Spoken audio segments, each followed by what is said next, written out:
Everyone, అందరూ ఎలా ఉన్నారు? Welcome back to Vani Reddy stories. Digital arrest గురించి తెలుసుకుందామండి. చాలా విధాలుగా డిజిటల్ అరెస్ట్ చేస్తున్నారు. ఇది కానీ తెలుసుకోకపోతే మనం చాలా నష్టపోతాం. మనకందరికీ తెలిసిన విషయమే కదా. ఈ మధ్య మనం చాలా కేసెస్ చూస్తున్నాము. ప్లస్ మేము రియల్గా ఫేస్ చేసిన ఇన్సిడెంట్స్ కొన్ని మీతో షేర్ చేసుకుంటానండి. ఈ విధంగా కూడా వాళ్ళు మనల్ని డిజిటల్ అరెస్ట్ చేస్తున్నారనమాట. బ్లాక్మెయిల్ చేసి మనీ కూడా తీసుకుంటున్నారు. ఏ విధంగా మేమైతే ఎలా ఫేస్ చేసామనేది నేను మీకు చెప్తాను. మా సరౌండింగ్స్లోనే ఒక 3-4 కేసెస్ అయితే చూసామన్నమాట. అవి ఏంటి, ఎలా మనము ముందుగానే జాగ్రత్త పడాలి అనే దాని గురించి ఈ విషయాలు ప్రతి ఒక్కరూ తెలుసుకోవాలండి. ఏమి నాలెడ్జ్ ఉన్న వాళ్ళు కానీ లేని వాళ్ళు కానీ ఎవరైనా ఇది తెలుసుకోవడం అనేది చాలా యూస్ఫుల్ అనమాట. ఎందుకు అంటే ఇప్పుడు మా హస్బెండ్కి ఏ విధంగా వచ్చింది అంటే కాల్ వచ్చిందనమాట. స్టార్టింగ్ ఫస్ట్ అయితే కాల్ వచ్చిన తర్వాత వాళ్ళు హిందీలో మాట్లాడడం స్టార్ట్ చేశారు. తను హిందీ మాట్లాడతాడు కాబట్టి ఇంక హిందీలో మాట్లాడిన తర్వాత వాళ్ళు ఏమన్నారంటే మీ సిమ్ నుంచి ఇంకొకరు యూస్ చేశారు, ఇంకొక సిమ్ తీసుకొని వేరే వాళ్ళని హరాస్ చేస్తున్నారు, అందుకోసమే మీ సిమ్ బ్లాక్ చేసేస్తున్నాం. 1 అవర్లో మీకు సిమ్కి కాంటాక్ట్స్ అంటే incoming calls, out going calls ఆగిపోతాయి. అది మీ ఆధార్ కార్డు ద్వారా వేరే వాళ్ళు తీసుకున్నారని చెప్పగానే ఫస్ట్ అయితే అర్థం అవ్వలేదన్నమాట. మన ఆధార్ కార్డు నుంచి అంటే 1 మంత్ ముందు తీసుకున్నారు. సో ఇప్పుడు వాళ్ళు వేరే వాళ్ళ నుంచి మెసేజెస్, వల్గర్ మెసేజెస్ ఈ విధంగా వస్తున్నాయి. అందుకోసమనే మీ సిమ్ బ్లాక్ చేస్తున్నాం, బ్లాక్ లిస్ట్లో పెడుతున్నాం, మీ ఆధార్ కార్డు కూడా ఇంకొక 1 అవర్ తర్వాత లాక్ చేసేస్తామని చెప్పారనమాట. చెప్పంగానే ఫస్ట్ అయితే ఫ్లాష్ అవ్వలేదు. సడన్గా మనం ఎప్పుడు ఇలా ఫేస్ చేయలేదు కదా. సో వాళ్ళు ఆ మెసేజెస్ కూడా మనకి ఫార్వర్డ్ చేస్తారండి. 1-2 మెసేజెస్ ఫార్వర్డ్ చేస్తారనమాట. మన ఆధార్ కార్డు మీద వేరే వాళ్ళు సిమ్ తీసుకొని ఎవరో ఇంకొకరిని హరాస్ చేస్తున్నట్టు, అందుకోసం 2 సిమ్స్ మన దాని మీద ఉన్నట్టు. సో ఇమీడియట్గా వాళ్ళు ఏం చేస్తారంటే వాళ్ళ దగ్గర మనము ఏం చేస్తున్నాం ఏంటి అని ఇన్ఫర్మేషన్ అంతా ఉంటుందండి. బ్యాంక్లో కూడా అమౌంట్ ఉంటుంది ఉండదు అనేది కూడా వాళ్ళకి తెలుస్తుందో ఏమో, నాకు ఎగ్జాక్ట్గా తెలీదు. బట్ అదైతే కనుక ఈ విధంగా చేసిన తర్వాత మా హస్బెండ్ షాక్లో ఉండి నేనైతే ఎవరికి ఆధార్ కార్డు ఇవ్వలేదు, అది ఎలా వాళ్ళు తీసుకున్నారో కూడా నాకు అర్థం కావట్లేదు అని ఇలా కాన్వర్జేషన్ స్టార్ట్ అవుతుంది అనమాట వాళ్ళ మధ్యలో. స్టార్ట్ అయిన తర్వాత అలాగే మాట్లాడుతూ సరే టెలికాం డిపార్ట్మెంట్ వాళ్ళు మీతో కాంటాక్ట్ అవుతారు. ఇప్పుడు మీ మొబైలే కదా, ఈ ఆల్టర్నేట్ సిమ్ మీ దగ్గర ఉంది కాబట్టి సో అదే దాని మీద ఈ 2 సిమ్స్ చూపిస్తున్నాయి. అందుకోసమే మీకు ఇది కాంటాక్ట్ మేము 1 అవర్లో మీది డిస్కనెక్ట్ అవ్వకుండా ఉండాలి అంటే కనుక మా టెలికాం డిపార్ట్ వాళ్ళు మీతో కనెక్ట్ అవుతారు, వాళ్ళతో మాట్లాడండి. ఇది ఆల్రెడీ ముంబైలో జరుగుతుంది కేసు, ముంబైలో సిమ్ తీసుకొని యూస్ చేస్తా ఉండేదని చెప్తారు వాళ్ళు. చెప్పిన తర్వాత అవునా నిజమా అని మనం ఆలోచించే లోపలే వాళ్ళు ఏం చెప్తారంటే పక్కన ఎవరు ఉండకూడదు, ఎవరు చూడకూడదు, మీరు మాట్లాడేది మీరే మాట్లాడాలి, ఇంకొకరు ఎవరు కానీ ఇంటర్ఫీర్ అవ్వకూడదు ఆ సరౌండింగ్స్లో అని చెప్తారనమాట. ఫస్ట్ మీరు ఎక్కడున్నారు దూరంగా రండి, మాట్లాడండి, ఎవరు లేని ప్లేస్కి రండి, అది ఇది అని చెప్తారు. చెప్పిన తర్వాత అవునా ఓకే అని మనం ఆలోచనలో ఉన్నట్టే వాళ్ళు ఏం చేస్తారంటే పోలీసులకి కనెక్ట్ చేపిచ్చేస్తారు. పోలీసులకు కనెక్ట్ చేసిన తర్వాత పోలీస్ వాళ్ళు నెక్స్ట్ ఇంకొకరు ఇద్దరు కనెక్ట్ అయ్యి టెలికాం వాళ్ళు పోలీస్ వాళ్ళు కనెక్ట్ అయినట్టు సేమ్ అదే డ్రెస్సుల్లో మనకు వీడియో కాల్ వస్తుందండి వాళ్ళ దగ్గర నుంచి. వీడియో కాల్ వచ్చినప్పుడు కూడా వాళ్ళు ఏం చెప్తారు, ఎక్కడ చుట్టుపక్కల సరౌండింగ్స్లో ఎవరు ఉండకూడదు, ఏం ఉండకూడదు, అసలు ఇలా చూస్తూ పక్కకి తిరగకూడదు, పక్కకి తల తిప్పకూడదు, స్ట్రైట్గానే వాళ్ళతో చూస్తూనే మాట్లాడాలని చెప్తారనమాట.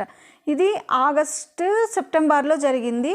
యాక్చువల్గా ఏమి అంటే మేము అప్పుడు ఫంక్షన్కి వెళ్ళినాం అనమాట. తన టెన్షన్లో అసలు ఊరు నుంచి ఇంకా కాస్త దూరం అంటే బయట వెళ్ళిపోయి అక్కడ మాట్లాడుతూ ఉండిపోయినాడు. ఎంతసేపు కాల్ చేసినా బిజీ అని వస్తుంది, ఫోన్ రెస్పాండ్ అవ్వట్లేదు. తర్వాత ఎక్కడికి వెళ్ళాడు నేను వెతుక్కుంటూ వెళ్తే రావద్దని చేయి ఊపుతున్నారనమాట. వెళ్ళు అట్లే అనేసి నాకు అర్థం కాలేదు.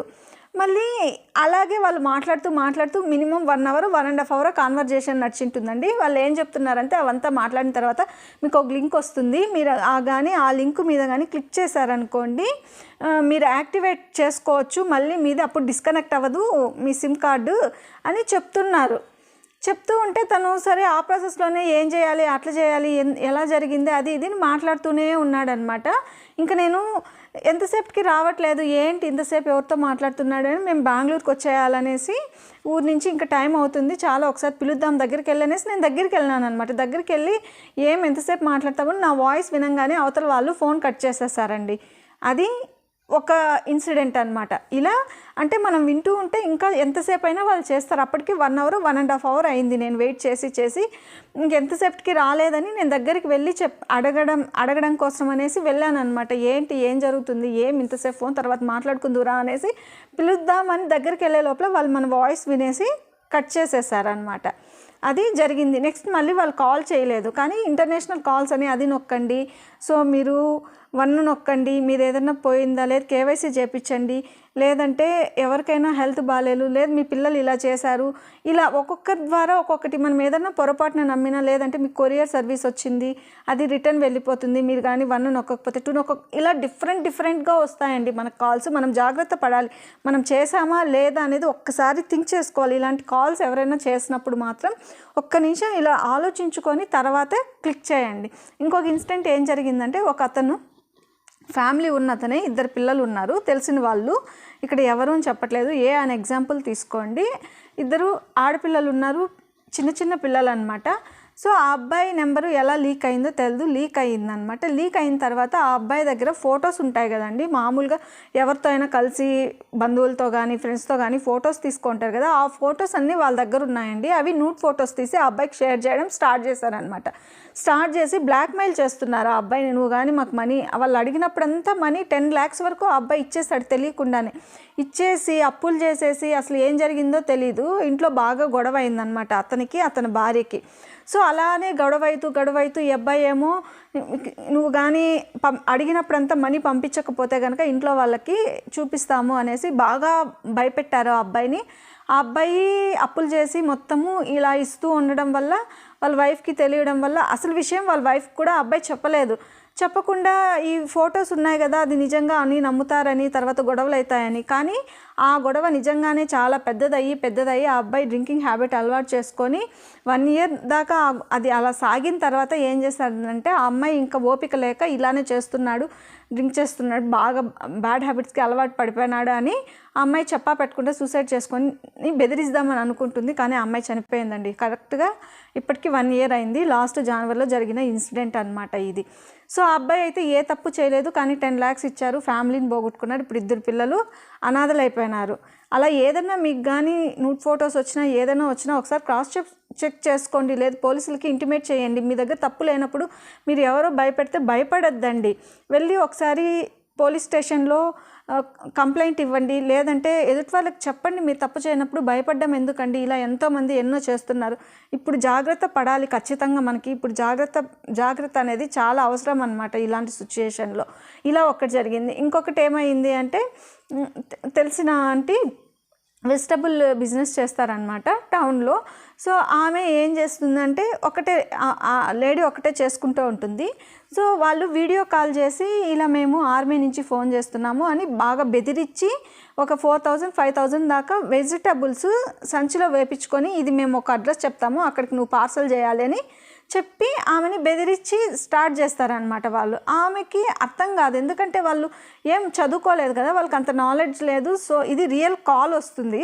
రియల్ కాల్ వచ్చిన తర్వాత ఇలా మేము ఇక్కడ నుంచి ఈ డిపార్ట్మెంట్ నుంచి కాల్ చేస్తున్నాం, అదే డ్రెస్లో వీడియో కాల్లో ఉంటారు వాళ్ళు, ఆర్మీ డ్రెస్లోనే ఉన్నారనమాట. ఉండి వీడియో కాల్ చేసి మేము ఇట్లా ఆర్మీ ఆఫీసర్స్, పెద్ద ఆఫీసర్స్, అది ఇది పలానా ప్లేస్ నుంచి చేస్తున్నాము, మాకు ఇమీడియట్గా కావాలి, అన్ని ఇన్ఫర్మేషన్ ఉంటుందండి. వాళ్ళు ఏమేమి పని చేస్తారో కూడా వాళ్ళ దగ్గర ఉంటుంది, అది ఎలా ఉంటుందో మనకు తెలీదు. సో అలా బెదిరించి ఆ సంచిలో ఆమె ఒక 4,000-5,000కి అయినంత కూరగాయలు వేసేసిందనమాట. వేసేసిన తర్వాత, మేము ఫోన్పే చేయడానికి మాకు అవ్వదు, ఇక్కడ మాకు అంత ఫెసిలిటీ ఉండదు, నువ్వు మీ కార్డ్ నెంబరు ముందర వెనకాల తీసి ఫోటో పెట్టు, నేను దానికి అమౌంట్ పంపిస్తామని చెప్తే తను ఆలోచించి, యాక్చువల్గా తన కార్డులో అప్పటికి 6 lakhs ఉన్నింది. 6 lakhs ఉంటే తన కార్డు తీసి పంపించలేక అవ్వక వాళ్ళ బంధువుల అబ్బాయిది ఒక అబ్బాయిది ఇస్తుంది అనమాట, తను జాబ్ చేసే అబ్బాయి అనమాట. సో ఇస్తే వాళ్ళు ఏం చేస్తారంటే, కార్డు నుంచి అమౌంట్ డ్రా చేయడానికి ట్రై చేసినప్పుడు ఏమైంది అంటే, ఆ అబ్బాయికి ఓటీపీ పోయినప్పుడు క్రాస్ చెక్ చేసుకుంటే ఇది ఫ్రాడ్ అనేసి వాళ్ళకి అర్థమైంది. తర్వాత ఇమీడియట్గా కాల్ కట్ చేసేసి ఆ సిమ్ వర్క్ అవ్వలేదన్నమాట. ఇంకా వెంటనే అసలు అలా వచ్చింది ఓటీపీ ఏంటి అని మాట్లాడే లోపలే ఇంకా ఇమీడియట్గా switch off phone. Next call చేస్తా అంటే ఇంకా వర్క్ అవ్వట్లేదు అనమాట. ఇలా రియల్గా కళ్ళ ద్వారా చూసిన 3 ఇన్సిడెంట్స్ అండి. తెలియని వాళ్ళని కూడా ఈ విధంగా చేసి అట్లా పంపించండి, ఇట్లా పంపించండి, లేదు మీ పిల్లలు ఉన్నారు, లేదంటే మీరు ఇక్కడ తప్పు చేశారు, అట్లా ఏది ఉన్నా ఫస్ట్ ఆలోచించండి. తర్వాత పోలీస్ కంప్లైంట్ ఇవ్వడానికి ట్రై చేయండి. లేదంటే మీ ఇంట్లో వాళ్ళకి చెప్పండి అసలు అట్లీస్ట్ ఏం జరుగుతుంది అని. ఫస్ట్ అయితే భయపడద్దండి, ఎందుకంటే ఇప్పుడు జరుగుతుంది డిజిటల్ అరెస్ట్ అనేది చాలా ఘోరంగా చాలా వేస్లో చేస్తున్నారు కాబట్టి జాగ్రత్తగా ఉండాలి.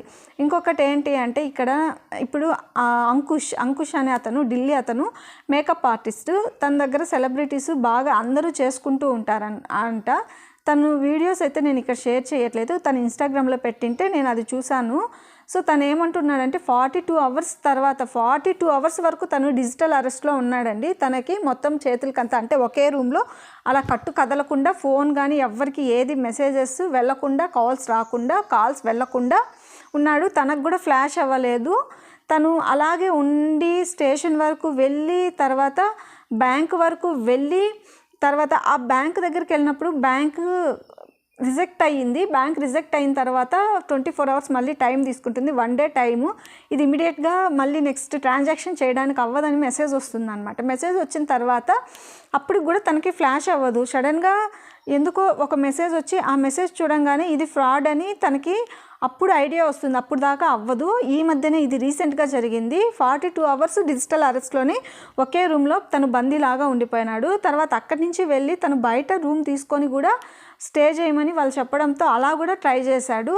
సో ఒక్కటి కాదు, వాళ్ళు ఎన్ని విధాలుగా ఆప్షన్స్ ఉన్నాయో రియల్గా అలాంటి డిఎస్పి ఫొటోసు, పిక్చర్సు, తర్వాత ఒక్కటి కాదనమాట, ఆర్మీ ఆఫీసర్సు, తర్వాత టెలికాం డిపార్ట్మెంట్ వాళ్ళని, తర్వాత ఇట్లా నానా రకాలుగా ఇప్పుడు డిజిటల్ అరెస్ట్ చేస్తున్నారు. ఇప్పుడు మన ప్రధానమంత్రి గారు కూడా చెప్పిన విధంగా మనకి ఇప్పుడు మనం ఏదైనా కాల్స్ చేసినప్పుడు మెసేజెస్ వస్తున్నాయి కదా, జాగ్రత్త పడండి.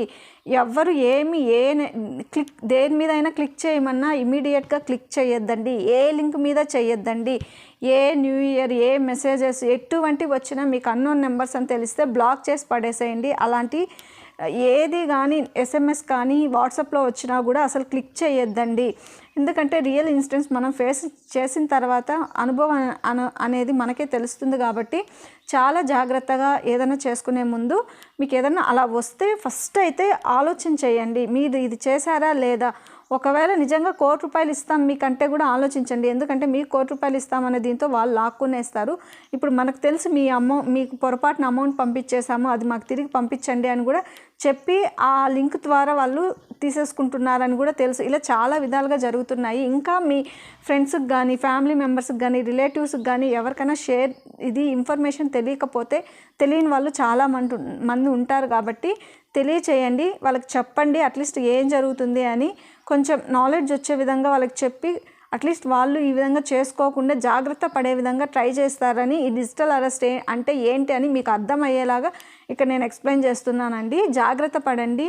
₹1 పోగొట్టుకున్నా అది మన చాలా కష్టార్జితం కదా. ₹1 వేస్ట్గా అంటే మనం ఖర్చు పెట్టుకున్నా, లేదు బంధువులకు పెట్టినా, లేదు ఇంట్లో వాళ్ళకి పెట్టినా అది వేరే రకము. ఇలా తెలియకుండా పోగొట్టుకుంటే మళ్ళీ మనం ఎంత కంప్లైంట్ ఇచ్చినా నిజంగా వస్తుందా రాదా అనేది మనకి ఎవరికీ తెలియదు కాబట్టి జాగ్రత్త పడండి. ఇలాంటివి unknown contacts, unknown numbers, unknown messages ఏదన్నా వస్తే ఇమీడియట్గా రెస్పాండ్ అవ్వకన్నా 1 నిమిషం ఆలోచించి తర్వాత నెక్స్ట్ స్టెప్ తీసుకోండి. సో మన వీడియో నచ్చినట్లయితే లైక్ చేయండి, సబ్స్క్రైబ్ చేయండి. Thank you everyone.